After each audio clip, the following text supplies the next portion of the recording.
नमस्कार। बहुत स्वागत है आपका उस कार्यक्रम में, उस विशेष प्रस्तुति में जिसका नाम है हे प्रभु आनंददाता। और इसके एक और नए एपिसोड में हम आपका स्वागत करते हैं। आज हम एक जिज्ञासु दर्शक के प्रश्न के इर्द गिर्द केंद्रित रहने की कोशिश करेंगे, जिन्होंने बड़ी गहराई से ये सवाल कहें या जिज्ञासा कहें या क्यूरियोसिटी कहें, ये इन्होंने हमें भेजा है। रजत सिन्हा हैं इंदौर से और IITN हैं और अभी कंसल्टेंसी के काम में हैं और पूरे देश में बल्कि देश के बाहर सिंगापुर, मलेशिया, यहाँ भी इनका आना जाना होता है। इस कार्यक्रम को देखते हैं रेगुलर।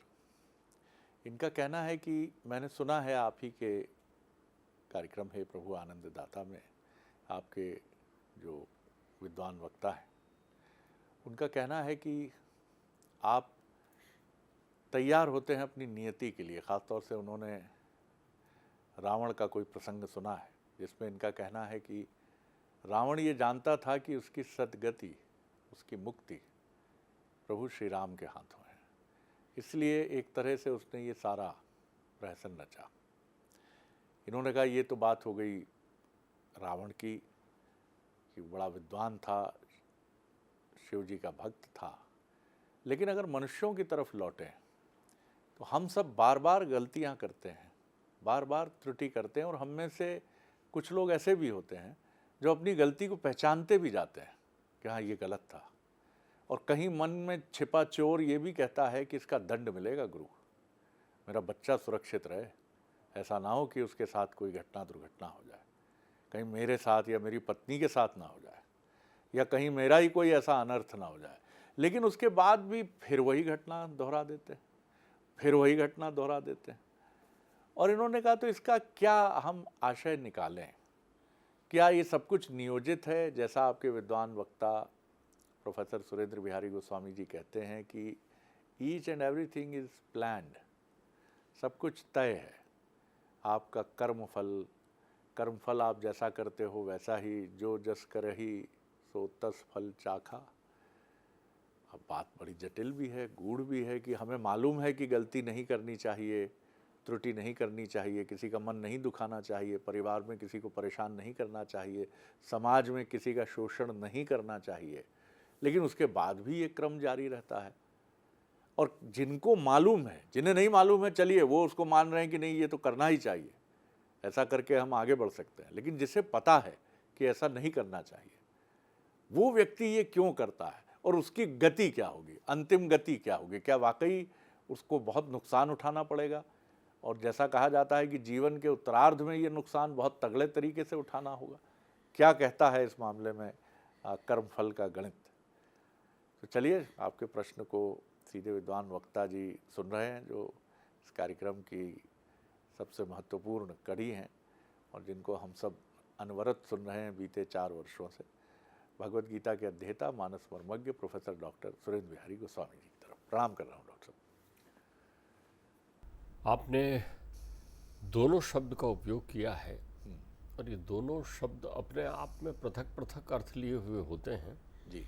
एक प्रश्न है, प्रश्न का अर्थ ही होता है संशय के समन के उद्देश्य से पूछा जाता है, और एक जिज्ञासा है, जिज्ञासा ज्ञान के लिए पूछा जाता है। वहाँ संशय नहीं होता, वहाँ व्यक्ति ज्ञान प्राप्त करना चाहता है, यानी उसमें प्राप्ति है, एक में शमन है। प्रश्न का उत्तर हो जाए तो प्रश्न शमित हो जाता है, लेकिन जिज्ञासा के उत्तर से वो ज्ञान में परिवर्तित होकर फलीभूत हो जाता है। तो आपने दोनों तत्वों, प्रश्न का उत्तर मिल जाए इससे आप ज्ञानवान नहीं हो सकते। ज्ञानवान नहीं हो सकते। आपके संशय का शमन हो गया, आपको जानकारी मिल गई, लेकिन ज्ञानवान होने के लिए आपका जिज्ञासु होना बहुत आवश्यक है। ये बहुत से ऐसे तथ्य हैं जो हमें प्रथम दृष्टया क्लिष्ट लगते हैं, लेकिन उनको समझ लेने पर हमारे जीवन में बड़ी सरलता आ जाती है। किसी व्यक्ति से गलती क्या आज हो रही है, अरे जन्म जन्मांतर की गलती हो रही है, तब तो यहाँ पड़ा हुआ है, कोई आज की गलती थोड़ी है।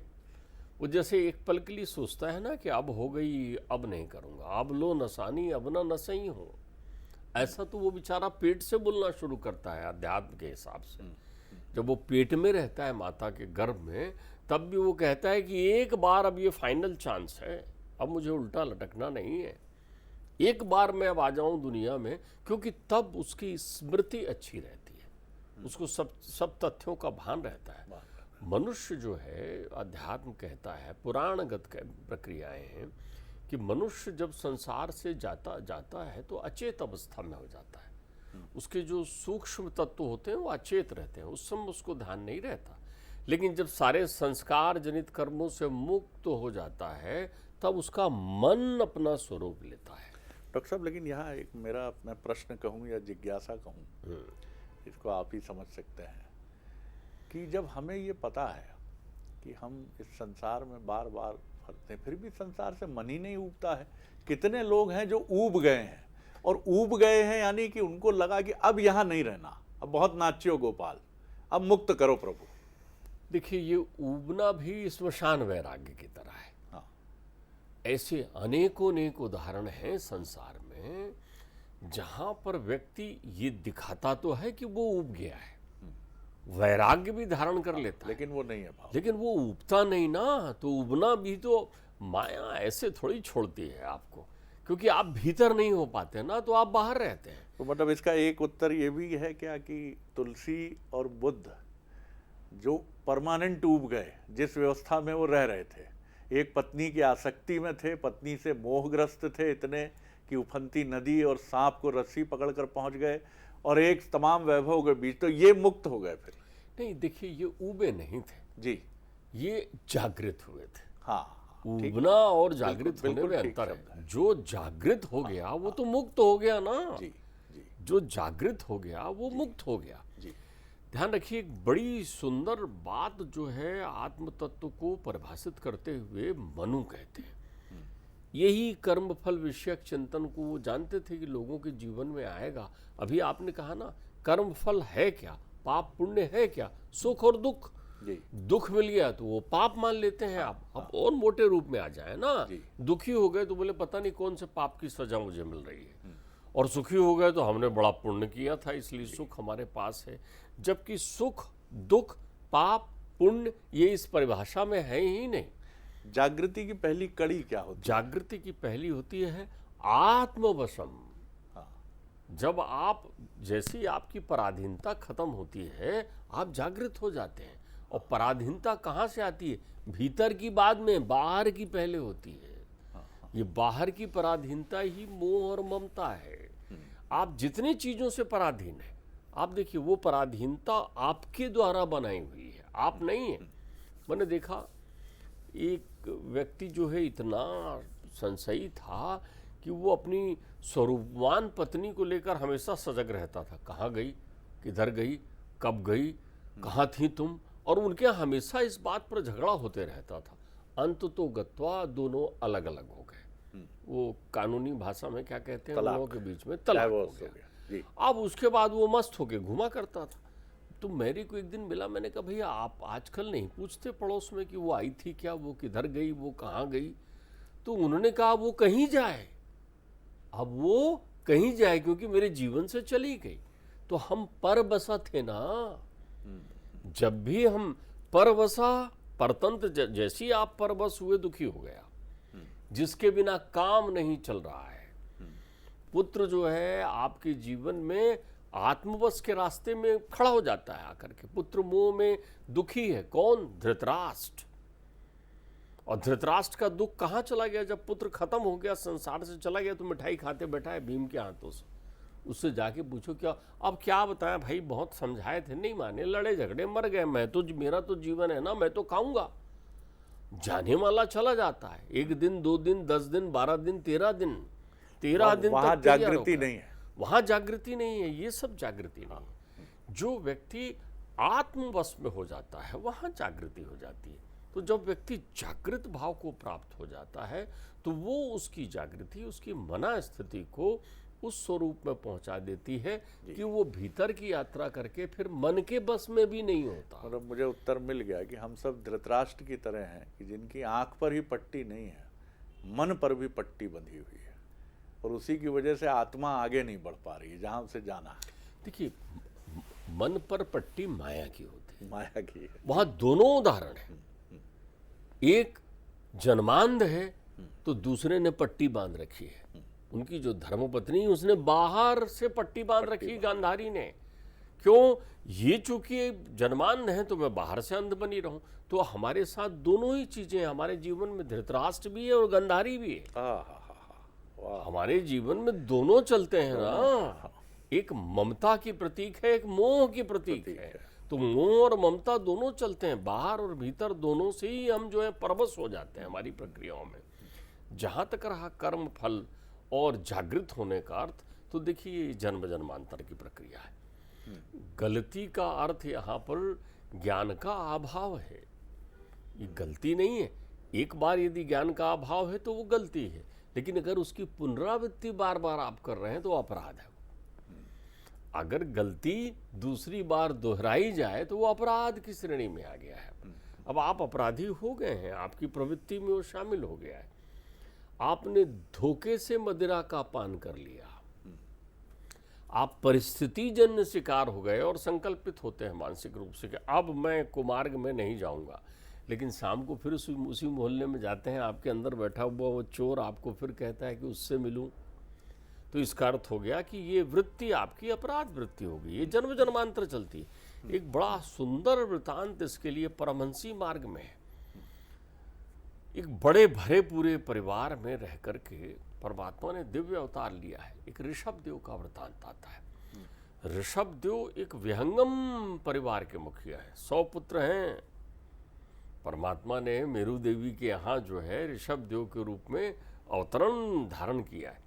इंद्र जो है उनके जितेंद्रिय होने पर प्रसन्न होकर कि परमात्मा आए हुए हैं यहाँ अवतरण लेकर के, अपनी पुत्री यानी इंद्रियां जिनके अधिष्ठान में होती है वो इंद्रियों का राजा जो है अपनी पुत्री समर्पित करता है, जयंती का विवाह करता है। 100 पुत्र हैं उनके।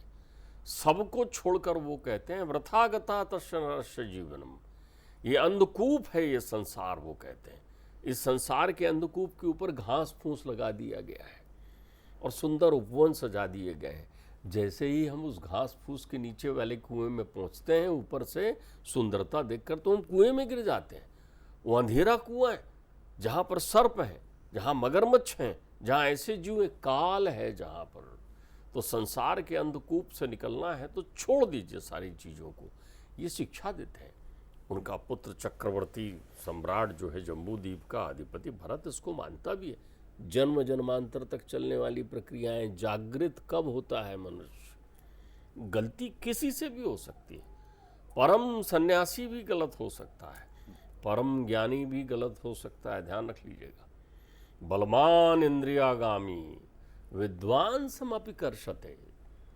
बड़े बड़े विद्वान भी गलतियां कर जाते हैं जीवन में और उनकी पुनरावृत्ति भी उनके जीवन में होती है।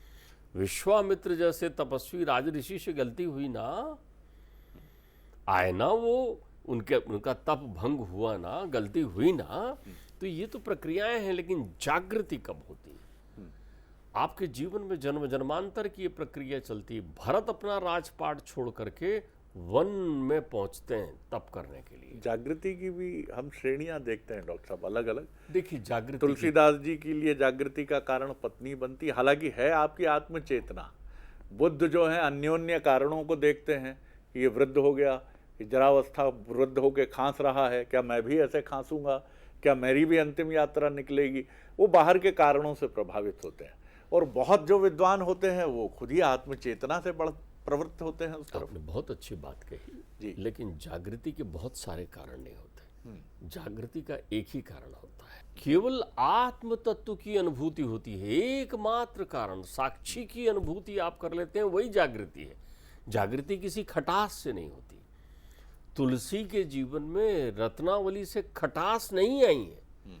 रत्नावली से ये ज्ञान आया है कि चर्म दृष्टि का त्याग करके दिव्य दृष्टि का प्रादुर्भाव करो।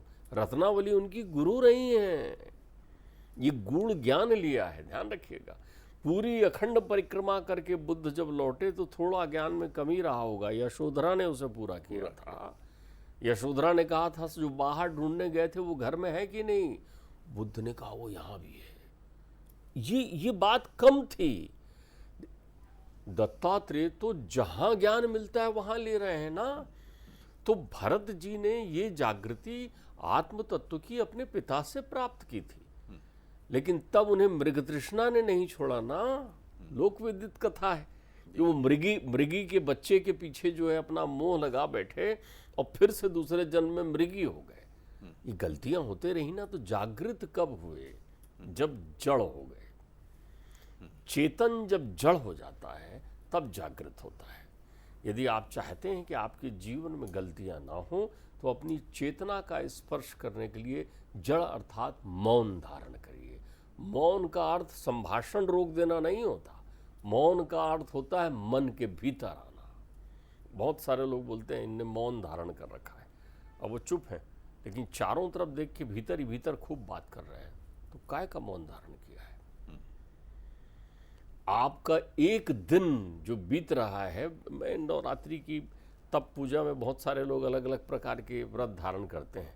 एक ने कहा साहब मैं अष्टमी को मौन धारण करता हूँ। अब उन्होंने अष्टमी को मौन क्या धारण किया, उनके आँख कान नाक उनके हाव भाव गेस्चर पोस्चर सब बदल रहे हैं। अरे मैंने कहा क्या हो गया? ये उनको पसंद नहीं है, ये उनको पसंद है। वो हाथ का इशारा कर रहे हैं, वो बोल रहे हैं, बोल नहीं रहे हैं, लेकिन आपकी इंद्रियां जो है वो इस रूप में मुताबिक। हमारे जीवन में होने वाली सारी गलतियां इंद्रियों के वशीभूत होने से होती है।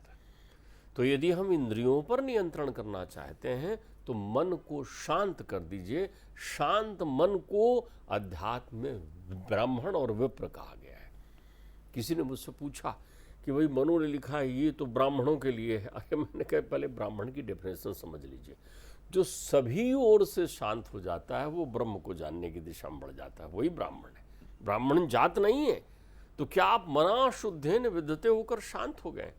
आपके जीवन में अगर परम शांति आ गई है, मन का मौन होना शांति का प्रकाट्य है।